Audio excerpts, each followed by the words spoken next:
Adfys Camber has come to North Wales, here to Felinichaf on the Llŷn Peninsula, to work on a new show. We're working here for a week. It's just the start of what we hope will be a process to develop a new show working with these artists who we've worked with for quite a long time now. The exciting thing about having a development week in a place like this is really getting into contact with nature, with place, with materials, all sorts of things that happen in stories that are usually just, put out through words, and they feel quite distant.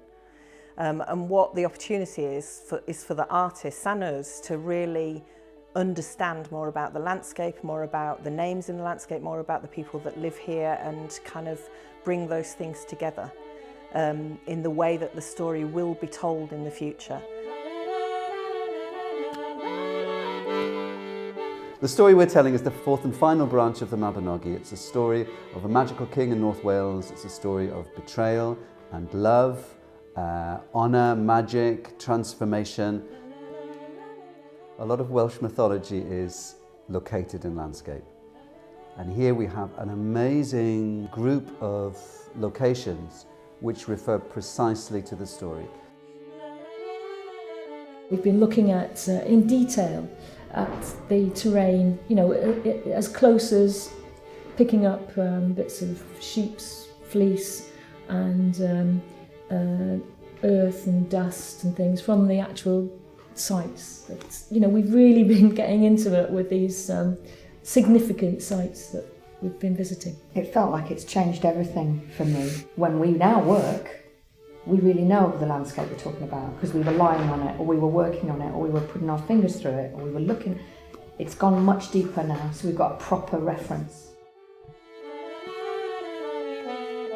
This whole place is a place for story, is for deepening the exploration of story. So in the evening times there's time around the fire to actually think about it and to speak it and share it in that way, and then during the day to actually work with some of those processes and the landscape and the actual elements here on the Llŷn. The artists have just been making spears and then firing those spears at slates, and that followed on from a site visit to Bronw stone, where in the story the spear is thrown at the stone. And just that experience of having seen the physical place and then actually going through the process of forging a spear and what is technically and physically involved in doing that, and thinking about the character who does that and what that would mean in the story, and then actually just physically attempting to throw a spear at a stone and finding out what happens. There's so much that's gone into that, and there'll be so much that comes out of that in the show, I'm sure.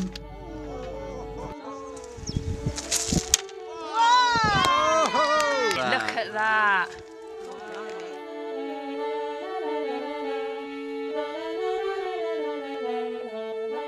This particular group of artists are really interesting in the way that they want to engage audiences in that storytelling journey.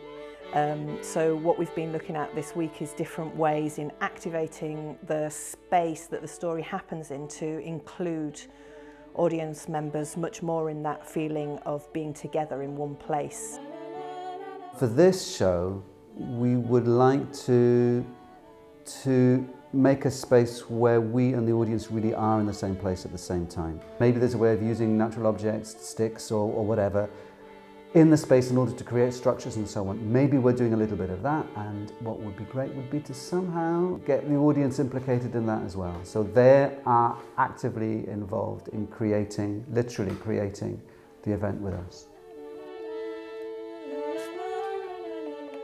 It's been brilliant to work with Felinichaf for this week because it felt so important for a story that's based in Wales and that's come from Wales to actually be based in Wales at the very, very beginnings of the new project.